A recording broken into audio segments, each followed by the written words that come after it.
So welcome to this first session of Sthitapragna topic of the second Adhyaya of Bhagavad Geeta. Sthitapragna is going to be discussed in two sessions. So this is the first session of the Sthitapragna subject. Let us start with our gratitude towards the Lord, through whose grace all this is possible for us, and also the lineage of our Guru Shishya Parampara, through which this knowledge has been preserved for generations to come, and our Guruji, Puja Guruma, with whose grace I am able to learn all this and I am on this path, and I would wish to share my understanding with you all about this topic. We start with a prayer. Om Sahana Vavatu Sahanau Bhunaktu Sahaviryam Kadavavahai Ma Vitvishamayai. Om Shanti Shanti Shanti. So, what is this Sthitapragna? We must have heard about this Sthitapragna word sometimes, occasionally, from some of our elders about it being part of the Bhagavad Gita. So, Sthitapragna is that part of the Bhagavad Gita in the second Adhyaya, where finally the last 18 Shloka describes this ultimate state of the person who is accomplished, who is enlightened, who is deeply and firmly rooted in the wisdom of this knowledge. So what is this? It's not that we need to recognize this person, because a person who has not reached there will probably not be able to recognize this person, but at least the characteristics, what are the inner attitudes of this person who is firmly or deeply rooted in wisdom, is the subject matter of Sthitapragna. But the idea of this prakran in Bhagavad Gita is not to describe the wise person, but it is for the seekers like us, who are on this path towards improvement, our betterment, our progress. And these attitudes of the Sthitapragna will act like a goal, like our lighting post, or our, for like milestones for us, so that we can introspect ourselves and decide where we are going, where have we reached, how far do we have to go, what is the ultimate goal where we have to reach. And this has been very well described in this Sthitapragna Prakara. This Sthitapragna topic is a very favorite topic of a lot of commentators of Srimad Bhagavad Gita. Vinoba Bhaveji and Gandhiji have written actually a lot on Sthitapragna. And it is this internal attitude which comes with the right understanding of the mind, that we can, what is this that has been described in this topic? It is the ultimate knowledge. That person feels complete in his own self, Paripurna Avastha has been described. And what is this knowledge? What is the result of this knowledge? What are the benefits to that person? What does he get? And all this has been very thoroughly, very well described in details in these 18 shlokas of Sthitapragna. Essentially, this means complete acceptance of all the situations, circumstances, without any complaints, without any, blames. And this gives rise to the ultimate peace of mind or bliss to this person, the Sthitapragna Purusha or the Mahapurusha. So, we will start with this discussion. But before this, let us understand what is this spiritual journey for the seeker. What is the, what are the goals that has been described in Vedanta.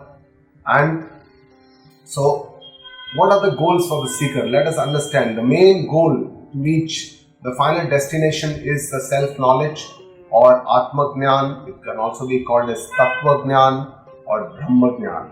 And this has been briefly described in the earlier two topics that we have seen.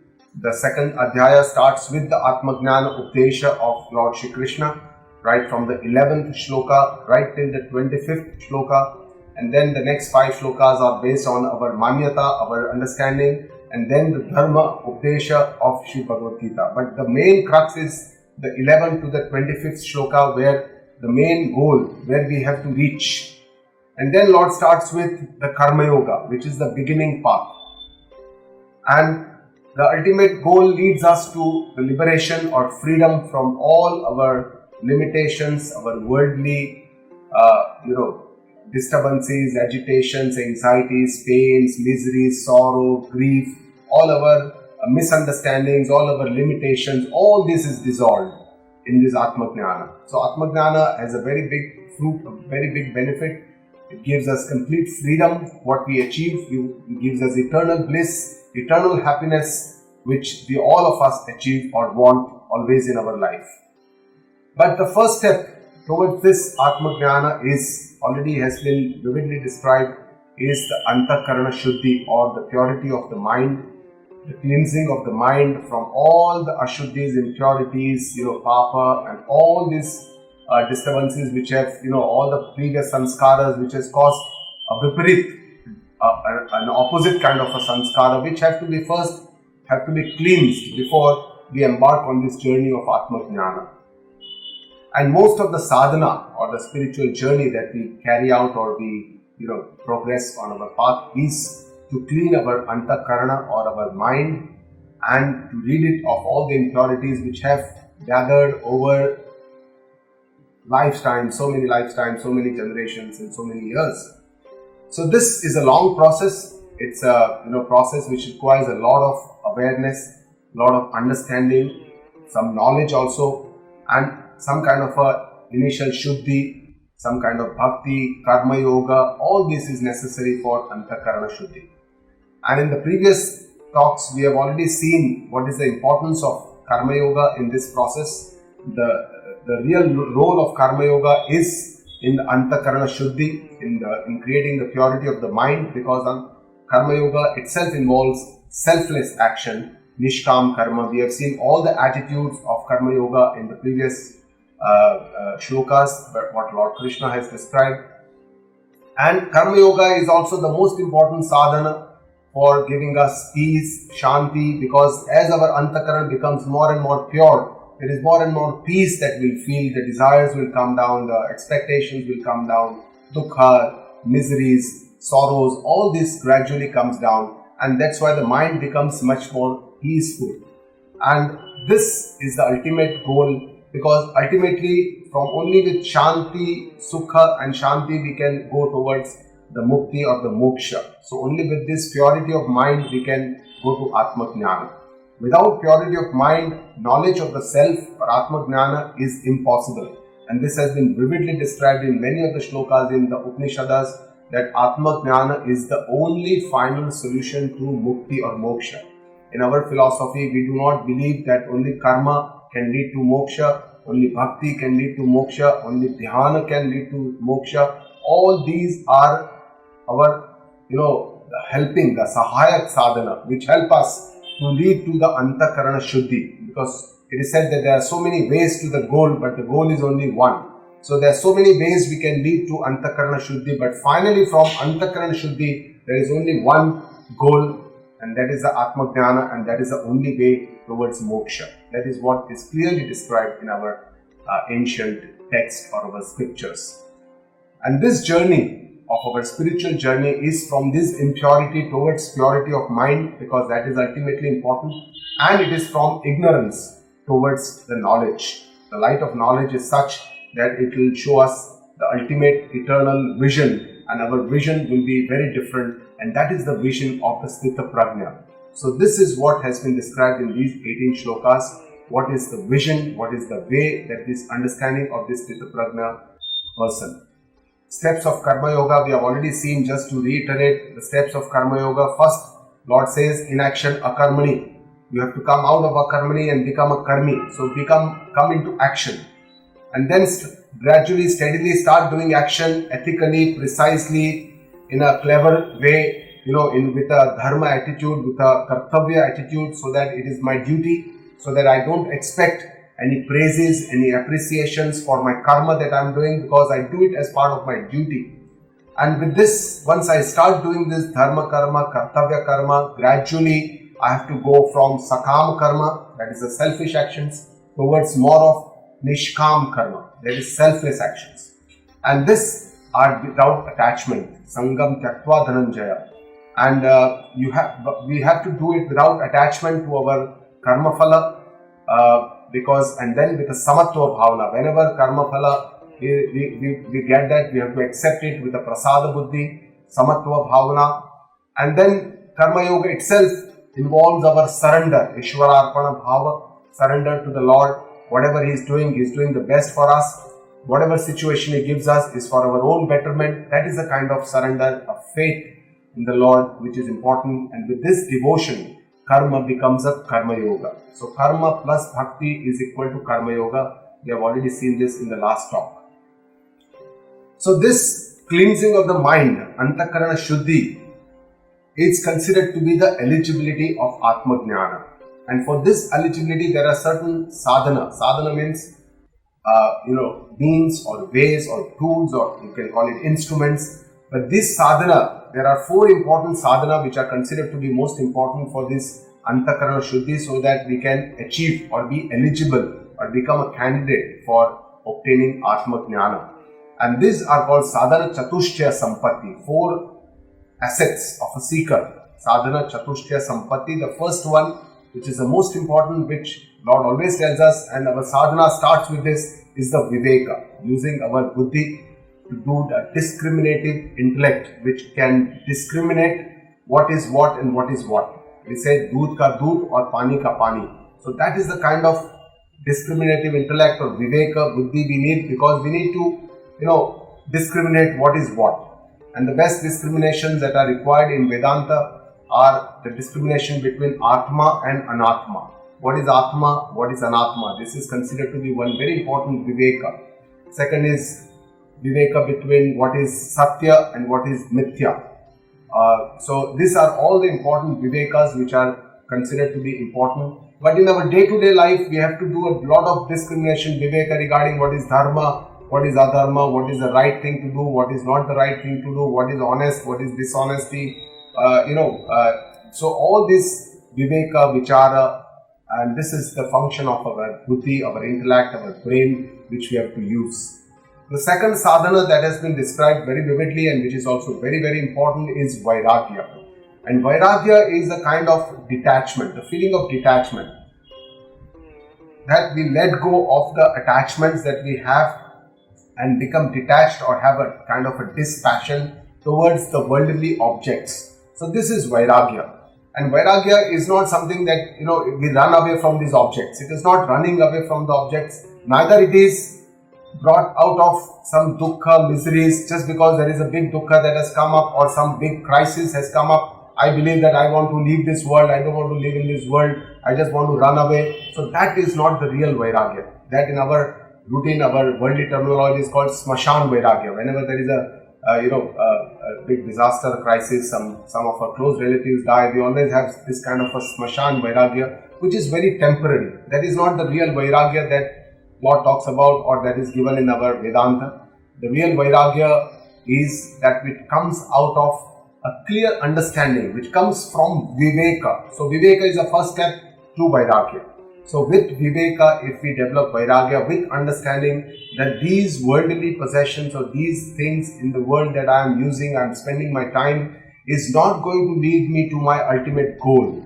Because my ultimate goal is something different. If we can understand this clearly, that is the real vairagya. With this, the detachment that comes is quite natural. It is with the, swasthata. Swasthata means with your balance. We don't lose our balance in this vairagya, and it gives us a peace of mind. It is with happiness, with a lot of peace that we let go of these things by just understanding कि ये मेरा काम का नहीं है. That is the understanding that this is not useful for me. Useful because this is not leading me towards my ultimate goal. That is what is the real vairagya, and this detachment is something that has very important role. The third sadhana that has been described is Shama Adi Shat Sampatti. Means Shama, Dama, there are 6 sampattis which are all considered to be one, but they are all linked to each other.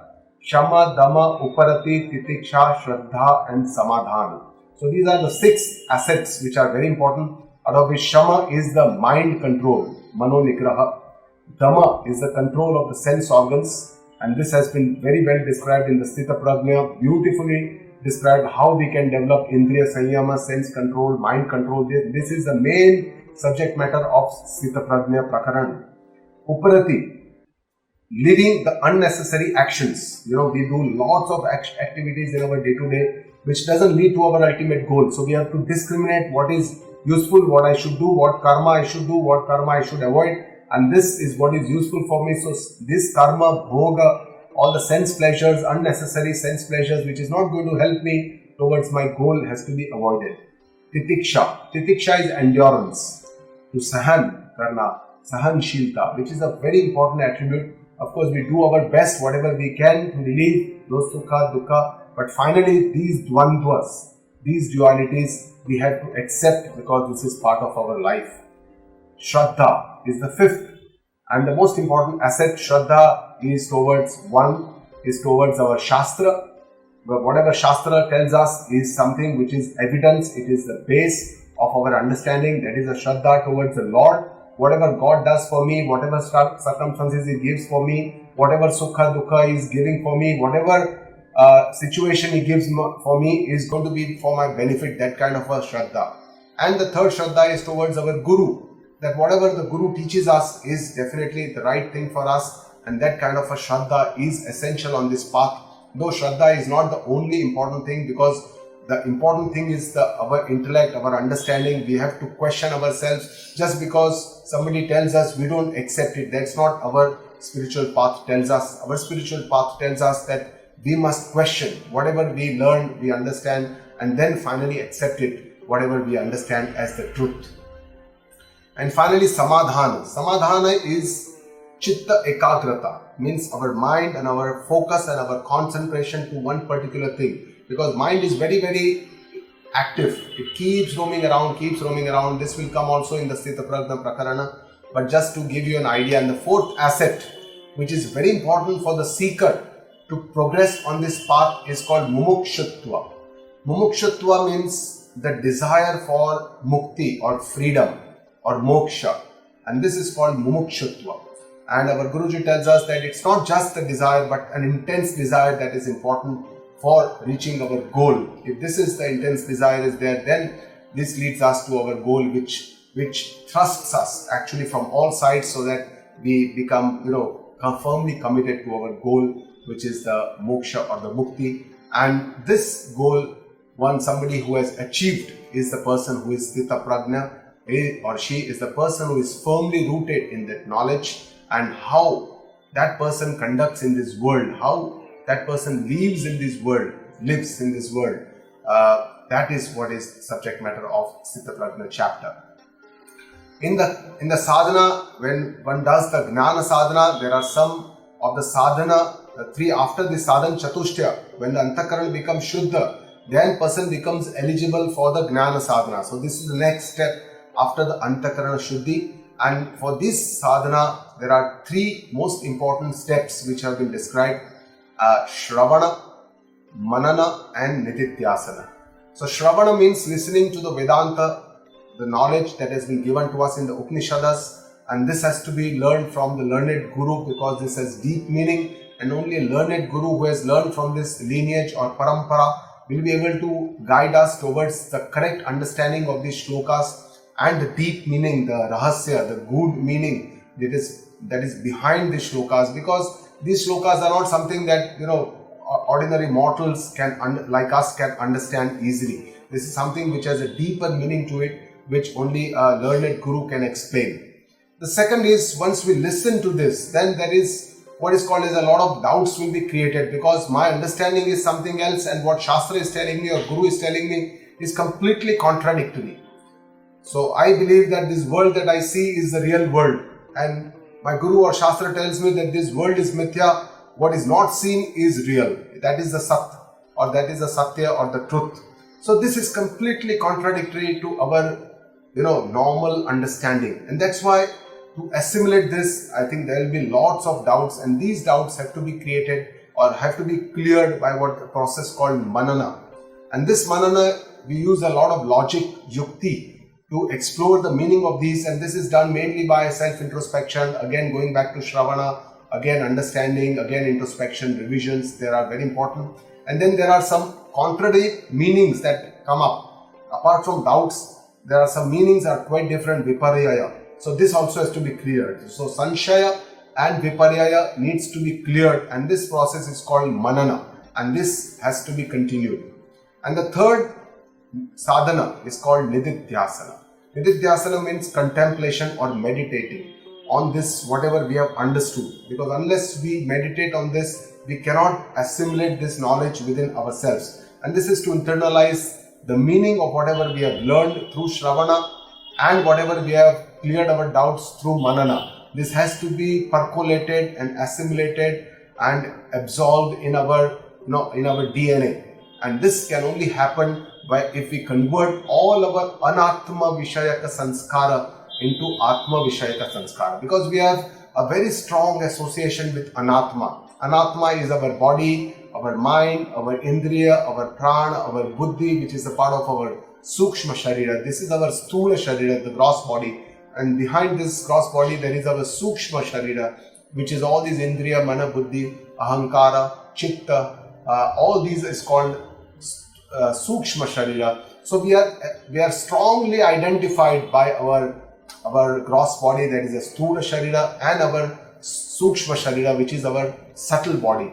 So this association has to be changed to atma sanskara vishaya. Means this association has to be changed to our observer self, or our consciousness, which is our real self. So this requires a lot of repeated hammering to change our sanskaras. Our Guruji tells us a very nice simple example, that if every day in your room, suppose there is a watch which is placed here and you want to see the time, you will see that watch. If someday you change your watch from one place to the other, then when you go to your room and you want to see the time, you will first see that old area. The watch is not there. Then you have to see the other area, because now you remember that the watch has been changed to the other area. So this kind of contemplation, our change of our habits require a long time, because these sanskaras or these impressions have been there with us for ages immemorial. We don't even know, we are not even aware for how many janama or how many years these sanskara have been with us. So to change this requires a very concentrated efforts, it requires a firm commitment, it requires a constant sadhana to be on this, to only change this and ultimately achieve this Atma Jnana. So this is in nutshell the sadhana. This Jnana sadhana has been very well described just before Sthitapragna Prakaran starts and after Karma Yoga ends. So these are the two shlokas in which Lord has described the same Atma Jnana sadhana which I have just mentioned. But unless we know this background, we won't understand the meaning of these two shlokas. So the first shloka 52-53, before the 54th shloka or the Sthitapragna chapter starts, this shloka says, let's recite it. Yada te moha kalilam buddhir vyatitarishyati tada gantasi nirvedam shrotavyasya shrutasya cha. So here Lord describes the sadhana chatushtaya sampatti, viveka, vairagya are the main two things which are described, because these are the two first. This is all step by step. Only if we have a vivek, we will develop vairagya, then we have a shama, dhamma, shraddha, samadhana, titiksha. All these will come later. So in the first sentence or the first, it says, Yada te moha kalilam. Yada means when. And this is like a precondition. When this will happen, then this will happen. Yada tada. In Sanskrit, this is described for when and then. So it's like a precondition. When your intellect, moha kalilam buddhi vyati tarishyat, so moha kalila means mud, and moha is like kalila, because moha is attachment, and attachment is like a mud, because in mud, when you put your foot into the mud, it becomes going more and more deep into it. Moha is also similar attachment. The moment you start having moha, you go deep into it, and then you try to come out, it is very difficult. It takes a lot of effort to come out of the mud, and that's why it says moha kalilam. buddhirgati tarishyati, means you get over this moha kalila by the help of your buddhi or your intellect. So when your intellect will allow you to cross or to get out of this mud of attachment, tada gantasi nirvedam shrotavasya shrutasya cha, then you will acquire this dispassion. Nirvedam means vairagya. And this vairagya can only come when you have used your buddhi to get over the moha. So unless this moha is gone, vairagya will not happen, because vairagya means letting go. You let it go only if you don't have an attachment to it. If you have an attachment to that particular thing, particular person, situation, circumstances, objects, then you won't be able to let that go. So that's why first you have to use your buddhi, viveka, and then develop vairagya. And it says Shrotavasya Shrutasya cha, means whatever you have heard and whatever you are going to hear in the future, that essentially means all your sense organs. This is also one of the sense organs. Shrotavasya means hearing sense organ.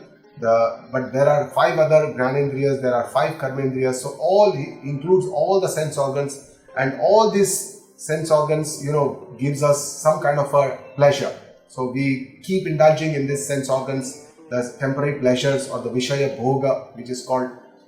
So this is the activity that constantly goes on in our mind all the time. We constantly crave for it actually. So with this, Vairagya can come in, and this Vairagya, as we have already discussed earlier, it is a mature understanding. It is not a temporary phenomenon, but it is a mature understanding. It is a kind of an acceptance of the situation, of the persons, of the, whatever we get.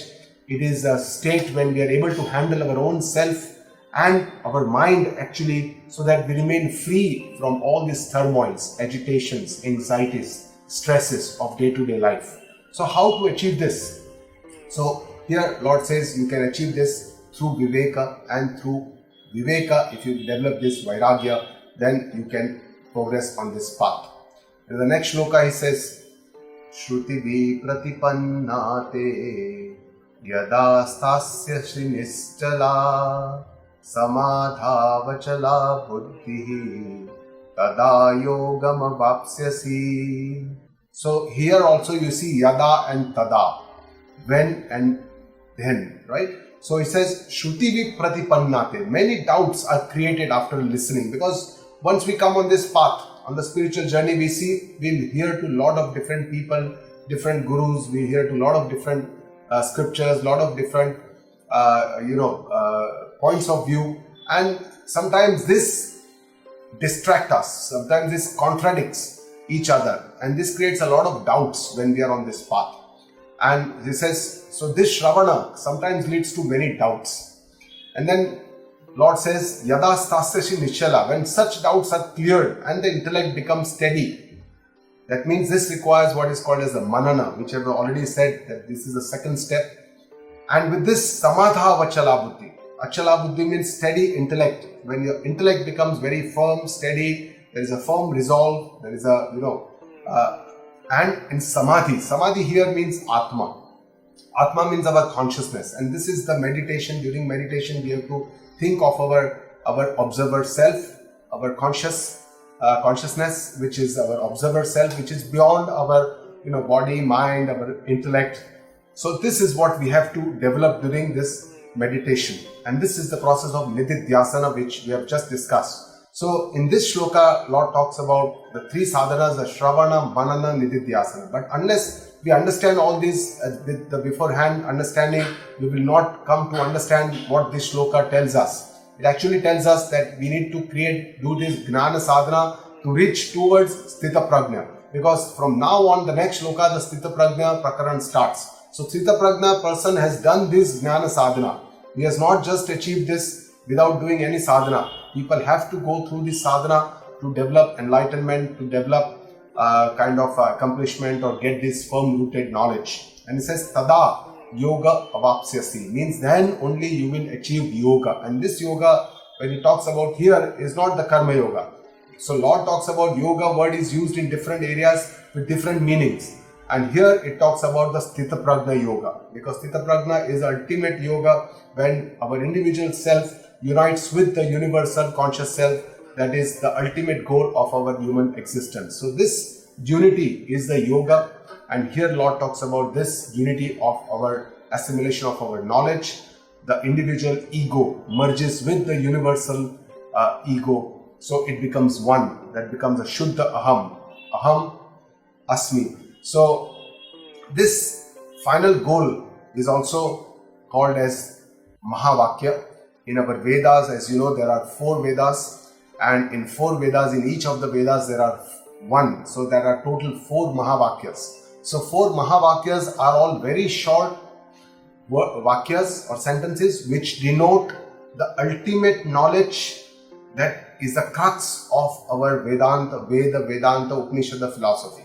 So this actually, the most commonly heard is Tattvamasi. We all must have heard this word Tattvamasi. It consists of this, only one word consists of 3 subwords. So that is, the first is a Tat, second is a Tvam, and third is Asi.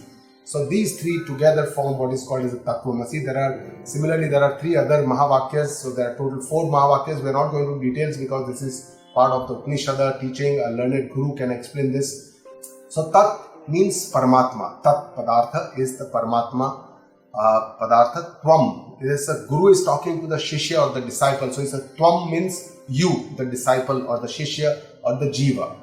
And Asi means Aikya, oneness. So you, this and that, or you and him, both are the same. You are one. Now when Guru says this, question comes in our mind, how is this possible? I am such a limited person, I have such a limited knowledge, I'm born, I'm dead, I don't know much. God is Sarva Shaktiman, Sarvagnya, He knows everything. How can it, I and the Lord, how can be one? So this is the entire essence of the teaching of the Upanishads and the Veda, how we can understand Tattvamasi, from what perspective our Shastras and our Upanishads talk about this oneness. It is from, not just from the form, it is not from the name or the form, it is not from the Upadhi. It is called, in our Shastra, it is called the Upadhi. This Sharira, this Mana, this form, this name, all this is our Upadhi, and our identification is also with our Upadhi, and that's why we see all the Bheda, all the discriminations in the world is seen because our focus or our attention is always on the Anatma or this Bheda or the Upadhi. But if we divert this entire attention onto what is behind all this, what is the Adhisthana, which is said in our Upanishads, Adhisthana is the foundation. What is it that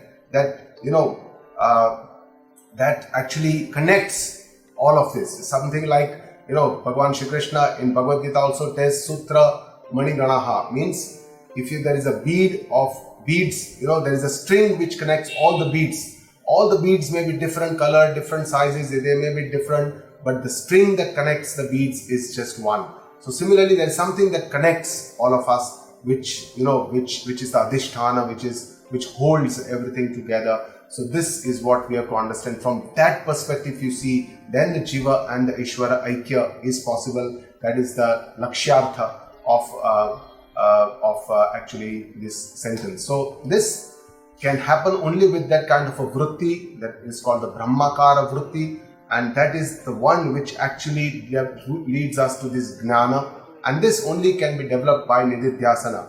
And with Nididhyasana, one can develop this Brahmakara vritti, one can see or feel or experience the consciousness or the Adhisthana behind everything in this world, and this Gnana which will ultimately lead to moksha or mukti. So this sadhana is a long process. Whatever is already there is the consciousness, the Atma, the Brahma, and this is already there. This is not something that we have to achieve, but this is something we have to know. And a person who has known this clearly, seen this clearly, been there, done there, is already there, is a person who is a Sthitapragna. So we will talk about, but the sadhaka, seeker, who is already on this path, he has to go through this journey to reach there. And what is sadhya, what is to be achieved, is antakarana shuddhi. We have already discussed this. What is the purity of the mind? What are the sadhana chatushtya sampatti? So these are the 3 impurities. The mala, the impurities because of all these the Shadripu, in our mind, the Kama, Krodha, Moha, Mada, Lobha, Matsarya, jealousy, all these Mamata, attachment, ego, Ahankara, all these are the Mala. And they work with the Raga Dvesha, and this can be relieved by Karma Yoga. So Karma Yoga is a step which works here. The second impurity in our mind, in our life, is the Vikshepa. Vikshepa is too much of activity of the mind. The mind is very, very active, Chanchala, very, very active. So that has to be quietened. And this can be done by devotion to the Lord or by Bhakti Yoga. And the third impurity is Avarana. Avarana is, multiple layers of our ignorance, our limitations, our identifications with multiple layers, so that the reality is not seen. The truth is hidden with a lot of layers. So we have to gradually peel off these layers. So this is the layers of the Ajnana or the ignorance which has to be peeled off. And this is the sadhana of the Jnana Yoga or the Jnana Sadhana. So these are the ways, these are the steps how we can actually lead to the ultimate understanding what a Sthitapragna Purusha understands. So let us now start with this background of what is Sthitapragna, how can we reach there, what is enshrined in our Shastras, our Vedantas and Upanishads, and whatever I have understood from our Guruji. I have described this process. So this is this now shlokas describe the condition of the Sthitapragna Mahapurusha. For the Sthitapragna person who is already there, for that person, this whatever has been described in these 18 shlokas is very sahaj. It is effortless. He doesn't have to put in efforts to be there because he is already there. He has been deeply rooted in this vision. But for a person like us, sadhaka, for whom we have to make a lot of efforts to reach there, to learn there, a lot of efforts have to be done, and for us this will act like a guiding post. It will keep us on the track, and these shlokas are very beautiful, very, very nice. These are like milestones for us so that we know when we reach to the goal. So let us summarize what we are going to learn or discuss. The 54th shloka is the 4 questions of Arjuna, where the Sthitapragna Prakaran or the chapter starts. And then in the next 4 shlokas, there are the attributes have been described. Kamana, Tyaga, Samatva, Sanyama, all this has been very well described. And then how finally when we leave the objects, but then this rasa or the desires still remain, how can this be relieved has been described. And then finally this yatra or this journey starts with Indriya Sanyam, control of senses, and a beautiful example of turtle has been described, which we will see in the next session. What Indriya Sanyam, how can we do this, what is mind control, and then if we constantly endeavor in the senses, in the objects, and if we don't do any exercise of our control, how we can actually lead to ruining our life. 8 steps to ruin our life has been described, Raga, Dvesha, how it works, so all this will come. So let us start with the first shloka of the Sthitapragna Prakaran. Arjuna Uvacha Sthitapragnasya ka bhasha samadhistasya keshava sthitadihi kim prabhasheta himasita vrajeta kim. So in this topic, it starts with Arjuna's 4 questions. He asks first, Sthitapragnasya ka bhasha. Ka bhasha means what is the language of the Sthitapragna. So language essentially doesn't mean that in what ways he communicates, but it means paribhasha. Paribhasha also means lakshana. What are the attributes or what are the characteristics of this Sthitapragna person? Samadhistasya keshava. So this is the question during the samadhi kala avastha of the Sthitapragna. So Sthitapragna operates in 2 avastha. One is the samadhi kal. Samadhi kal means when he is in meditation, when he is one with the Brahma consciousness. The second is the vyavhar kal, when he is already living in this world. So how does he live? So the next 3 questions, the next line, Sthitadihi kim prabhasheta. Kim prabhasheta means how would he speak? Prabhasheta, but actually doesn't mean that how does he talk? His outside behavior or his body language. It actually means what is his response when situations arise.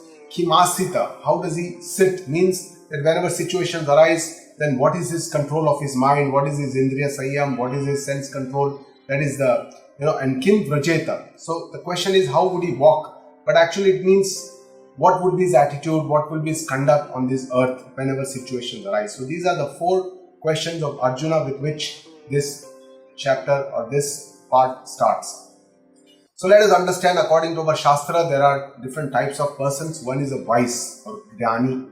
So Jnani is a person who is accomplished, who is effortless in the conduct. That is a person who is a Sthitapragna person. The second type of person is the unwise or Ajnani. It's also called ignorant. And he is the person who is highly dependent on several other factors for his own happiness, for his own sukha, for his own dukkha. He blames, he lives in this world, is impulsive.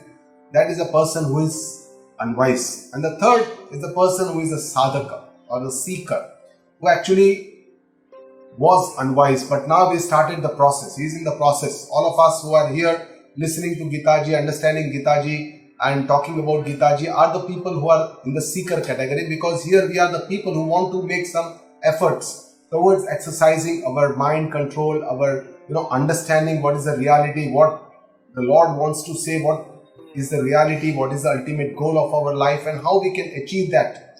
So for seekers, we have to make efforts towards reaching there, which is for the wise, which is already he has achieved there, and he doesn't have to make any efforts. So final goal for all of us is to achieve the Sthitapragna state, especially for the seekers, and this topic, that's why assumes so much of importance.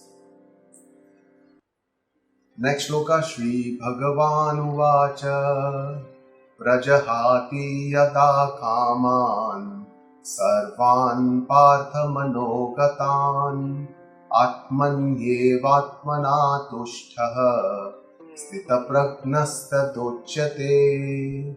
So this is the first answer of his first question, Shri Bhagavan Uvacha. Prajahati Yada Kaman Sarvan Partha Manogata means that when all the desires arising in the mind of this person is already given up. So it doesn't say that desires don't arise in the mind of the Sthitapragna. The understanding here, Swami Dayanandji has explained in his book that the desires also come to the wise person or Sthitapragna person, Purusha. But as they rise, his understanding is such that they die down. And what is that understanding? We'll come to it in the next, in the next slide.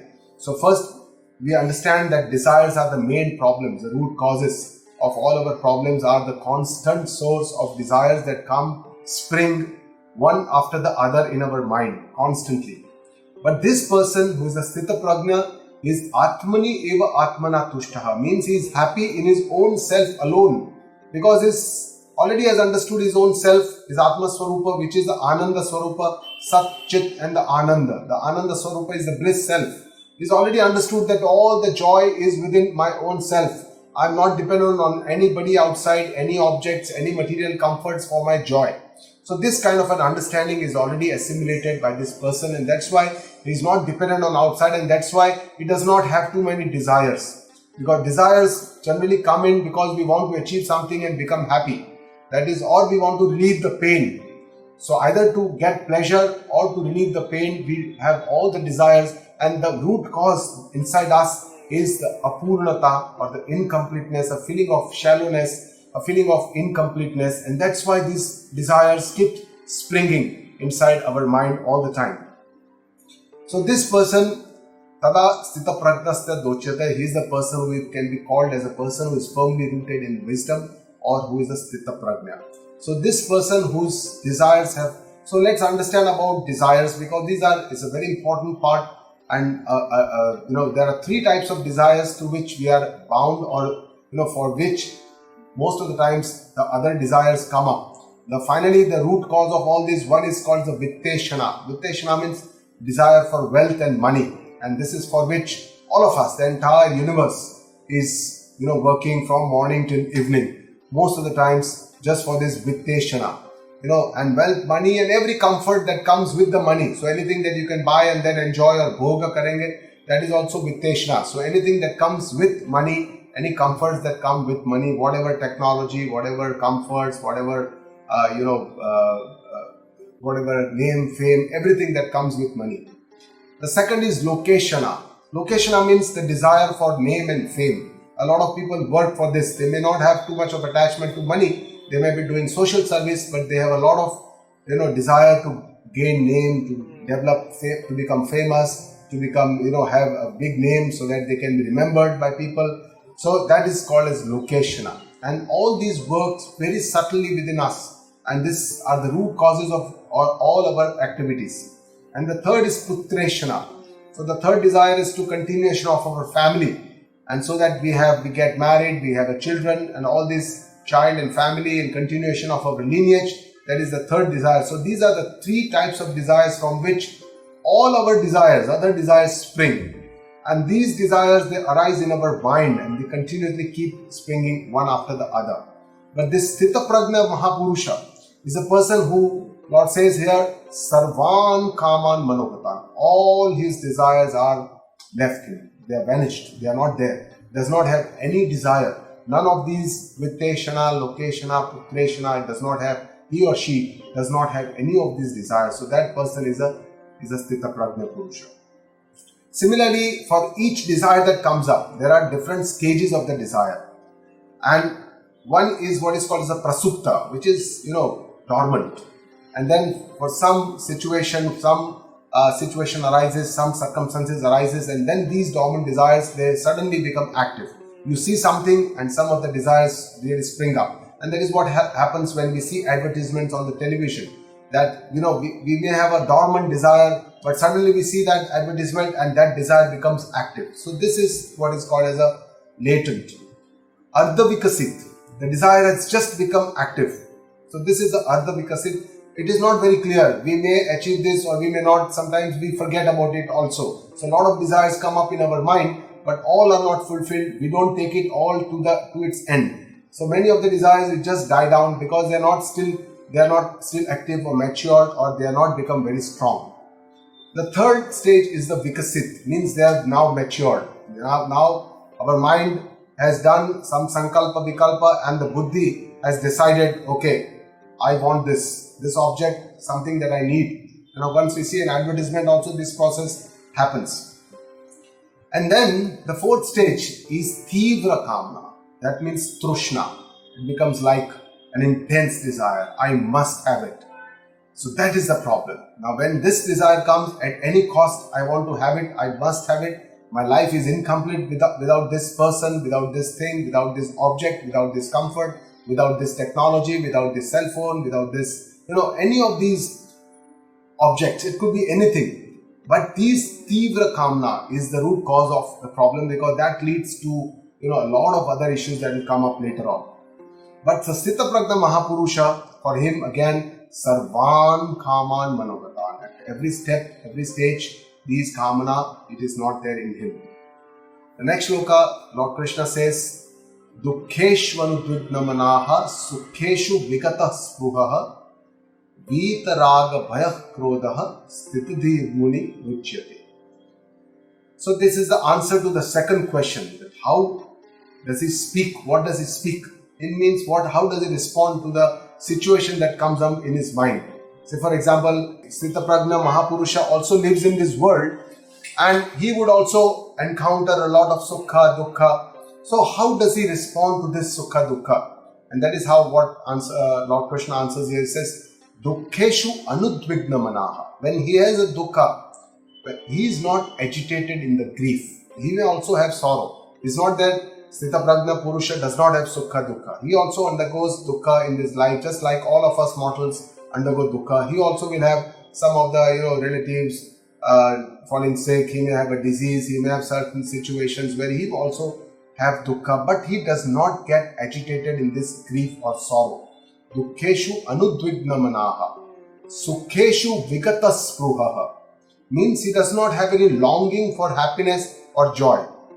So whenever there is a sukha, he does not have any spruha. Spruha means attachment. For us, whenever we have sukha or pleasure, we want to be attached. We should have it all the time, again and again, and it should be with me. It should not just go away. But for a person who is a Sthitapragna, whenever he has a pleasure, he does not develop any spruha, or he does not have any longing that this should remain with him all the time. So that kind of longing or attachment is not there. And then says Vita Raga Bhaya Krodha. So he is the person who is free from Raga. Raga means attachment. Bhaya is all kinds of fears, and Krodha is anger. So all these three things are gone. Why? Because some kind of an attitude this person has inside him, which helps him to remain in that samatva, that understanding, that quietness, that quietude, or that kind of a stage where he is free from all this. And that person is called a wise person, is called a Sthitapragna person. So let us understand how this can be developed, how it is possible to reach to this stage where grief or sorrow does not affect you. Even if you have pleasure, that does not bind you, does not attach you. When you don't have any fear, any attachment, any anger, how is it possible? Is a person like this even possible on this earth? That is a question that can come to our mind. And let us understand what is the process. And our Guruji has very beautifully described how is this process. That is what I am sharing with you. Dukkha, Sukha. In Dukkha and Sukha, how can we achieve this samatva or samata or equipoise? So what is that internal process? For that we need to understand what happens when Dukkha or Sukha comes to us. So that is the process that we have to understand first. So we must understand that either Dukkha or Sukha, whenever it comes, the first step is the nimitta. It is called the nimitta, or the instrumental or the causal reason for feeling this Sukha or the Dukkha. And for a lot of people, we have a common knowledge, somebody has told me this, that's why I become unhappy. Somebody did not give me this thing, that's why I became unhappy. Somebody did not talk to me nicely, disrespected me, I become unhappy. So there could be any instrumental reason. Boss fires me, I am unhappy. So there could be any reason, some or the other reason can be there. So that is an instrumental reason, that is called a nimitta. So it could be anything. It could be some disease, some fear of the coronavirus. It could be anything. So that is the nimitta, or the instrument for the reason for either sukha or dukkha. And then the second step is developing that feeling. It's called the vritti. In our Shastra, it's called the vritti. That feeling happens of a sukhakar or dukkhakar vritti, which happens in our inner mind.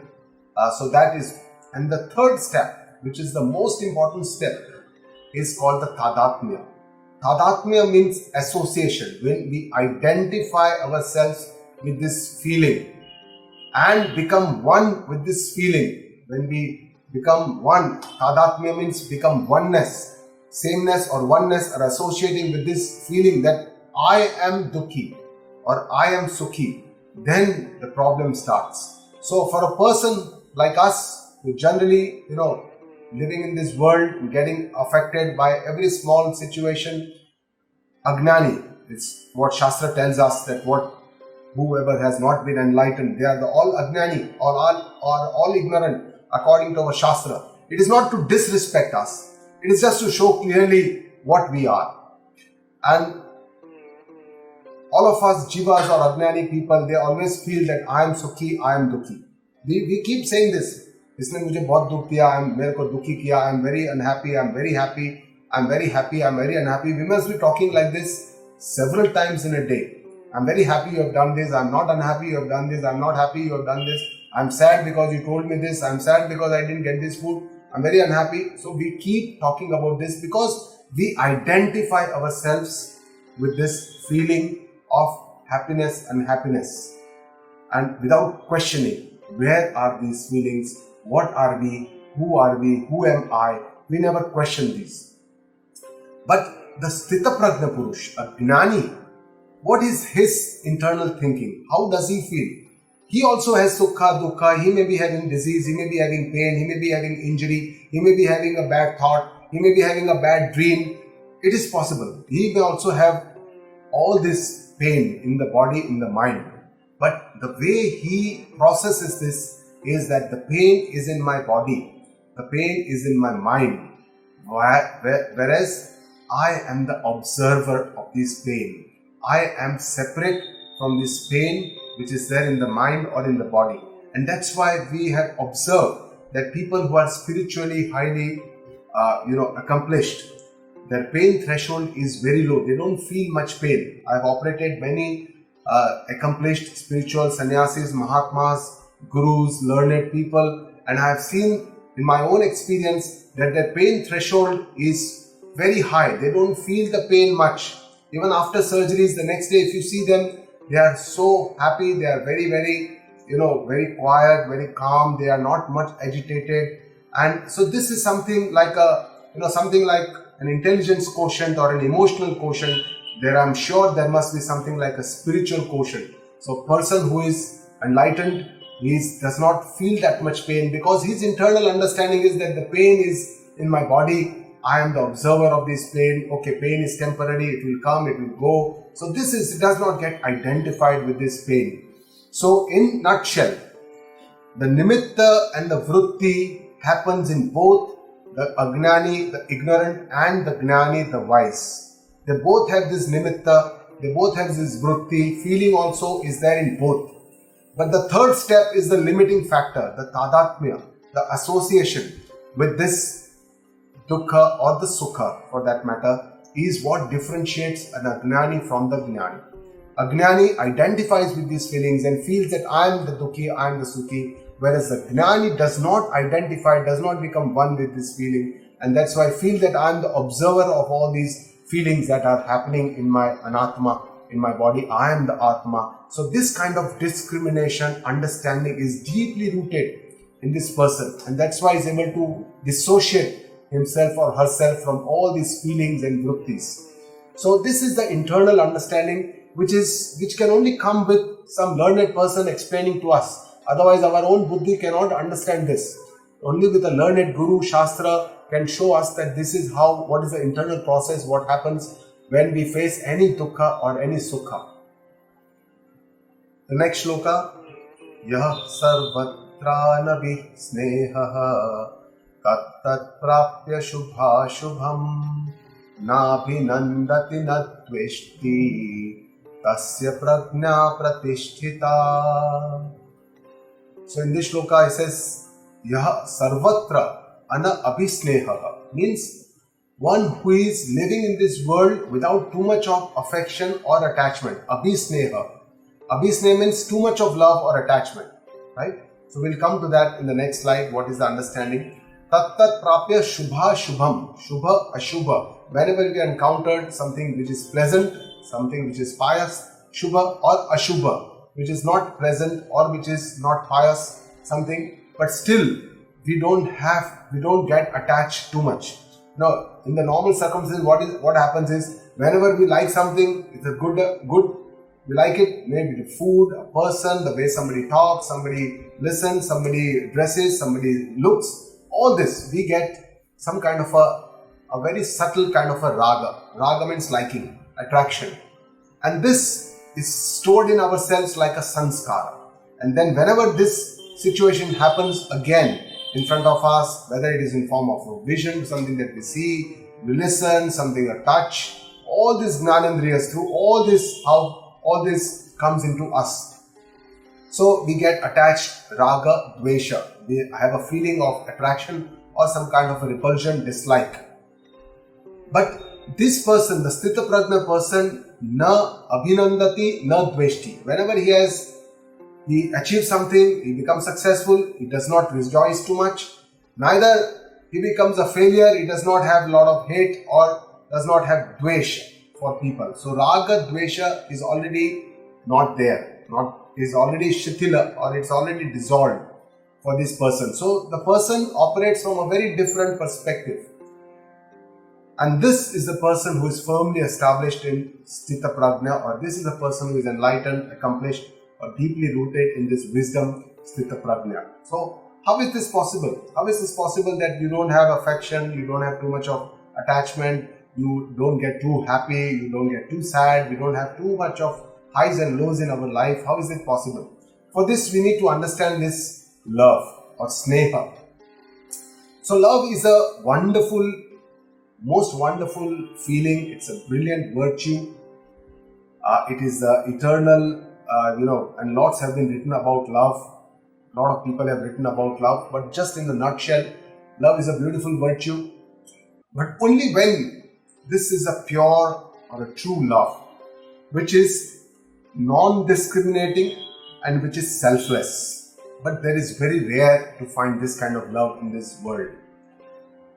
But this is the real love, which is the true love, which does not discriminate, which is selfless. Right? Most of the times what is happening is when we are in love, we are not in sneha, but abhisneha, means too much of love. And this too much of love occurs to too few people, maybe 1, 2 or 3 people. We cannot love too many people. So it is too much of love to too few people, and this comes out of a lot of affection, and this leads to attachment. Attachment means that we want that that person should, or that circumstance, or that thing, or that object should be with me all the time. That is the kind of attachment. I don't want to let it go. It should remain with me. And then I feel that I should be the only person with whom that person should remain. It's kind of a controlling, possessiveness, restriction. And this discriminating or selfish kind of a love is not a true love. It is moha. It is ati sneha, abhisneha. And this is the root cause of most of the problems. And this moha is what Arjuna got when he came to the battlefield. And this moha is what Lord Krishna wants Arjuna to get out of him so that he can see clearly. It is this moha that was with the Dhritarashtra by which this Mahabharata Yuddha happened, because he was too attached to his sons and he thought that his brother's sons should not get any part of the kingdom. So it is this moha which causes all the root problems. And it is this moha nivrutti is the main subject matter or the root of Bhagavad Gita.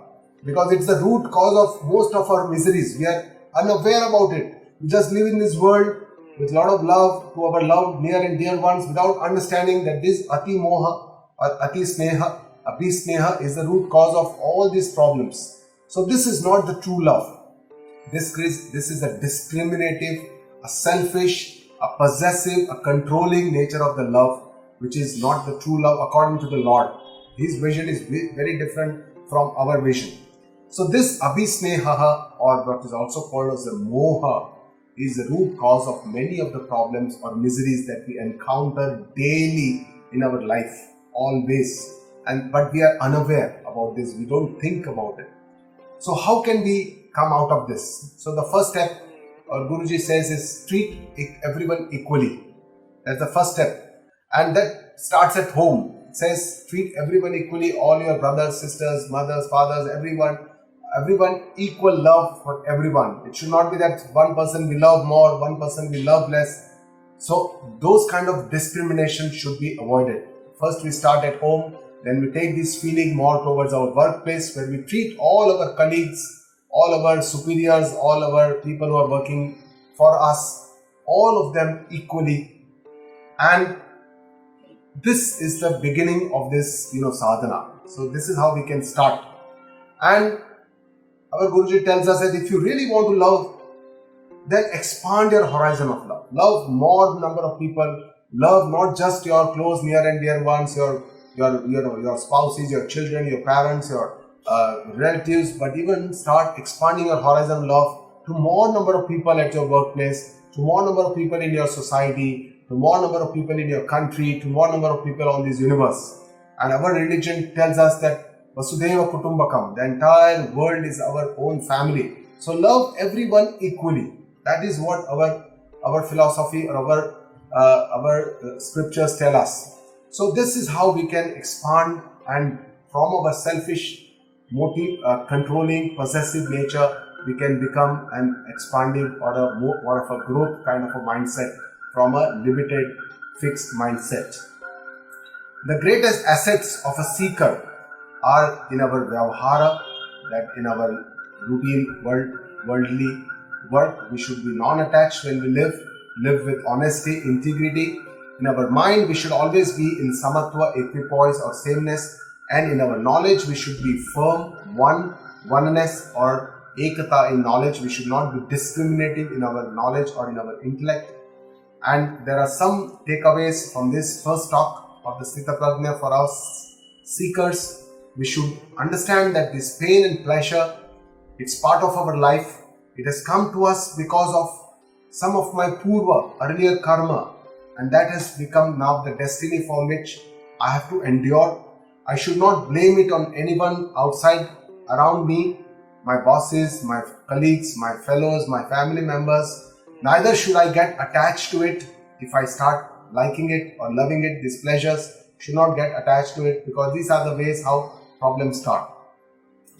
But we should make use of this pain, dukkha or pleasures to reach our goals. Sometimes the pain or the miseries or crisis, arouses a lot of opportunities within us. We start looking at things from a different perspective. We start giving them more attention, more time, priorities change, our vision changes, and then we get onto a better path. So sometimes pain helps us, and often most painful situations in our life have helped us to achieve better and better, to do more and more progress in our life. And that's why whenever pain comes to us, we should not get so agitated. We should just take it in its stride and see from the long-term perspective that how it can help me to achieve my goal. Similarly, we should try and become an observer of our feelings. Don't get identified to our feelings. Don't become reactive or impulsive, but try to be more responsive by understanding our feelings, becoming observer, becoming aware of our feelings in our life. If we get identified to our feelings, that is our ignorance, and that is my area of my own purushartha or my own efforts, my own free will. This is not the area of my destiny. When I get tadatmya or association, or if I identify with my feelings, this is where I have to use my discriminative intellect, my vivek shakti. This is the area where I have to exercise sajagata or awareness. This is the area where I have to put in my efforts. This is not the area that just because destiny has made me in such a way, this is my nature, that I become dukhi, I become sukhi. This is not my nature. This is under my control. This is under my free will. So this is what is the discrimination or viveka we have to understand, and we should try to rise above this pain, pleasure cycles. As the Lord has already told us, Nirdvandvo bhava nitya sattvasto niryogakshem atmavan nistraigunyo bhava Arjuna. So this is where we have to rise above these dualities of the world, which are part and parcel of this world, and we should try to obtain this ultimate knowledge which will help me. And this process, the Jnana Sadhana, is also the area of my Purushartha. It is also the area of my efforts. It is also the area of my free will, and I can do or not do. So this is something that is very clearly, this is not my destiny. Whether I want to reach my goal is also part of my Purushartha. So all this understanding is important. We should try to develop what is called as a Pratipaksha Bhavana. In the scriptures it is described that when we have too much of raga or too much of liking for one particular thing, object, person, relationship, anything, then we should see the other side of it. That sometimes in a long term, how it gives me even dukkha. Whatever I see as sukha gives me dukkha. Say for example, a person who is a diabetic, he loves sweets.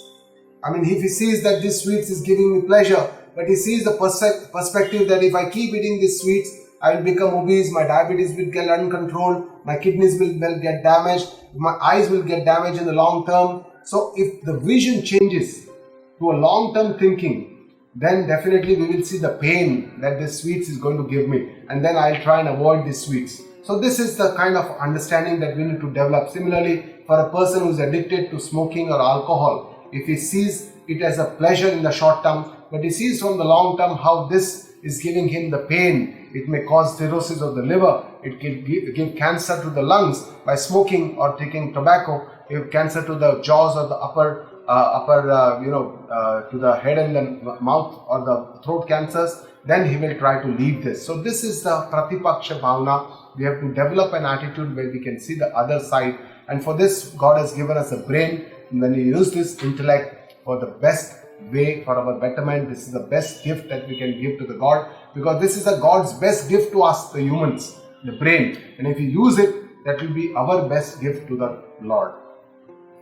These pain, pleasures are unavoidable, they are part of life, so we do whatever best we can and just accept them.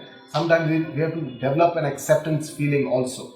And then we also have to surrender ourselves, kind of Ishwar Krupa. See it as an Ishwar Krupa. Whenever a situation has come, sometimes it is beyond our control. Say for example, this corona epidemic which has come, which is just out of the blue, it has completely changed. In 6 months, the life of people around the globe has completely changed.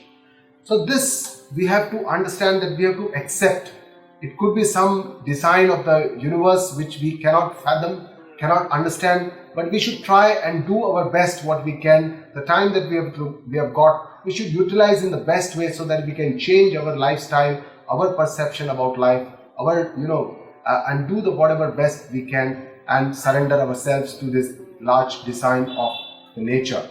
So lastly, I would like to re-emphasize and emphasize that it is us who have to change ourselves. We have to change our attitudes, our thinking, our perceptions. We cannot change anyone outside. We cannot change anyone. Most of the times we are all living in the world wanting to change people around us. Why don't you do this? I've told you so many times. Why do you do this? I have told you so many times. This is all our ahankara, our ego.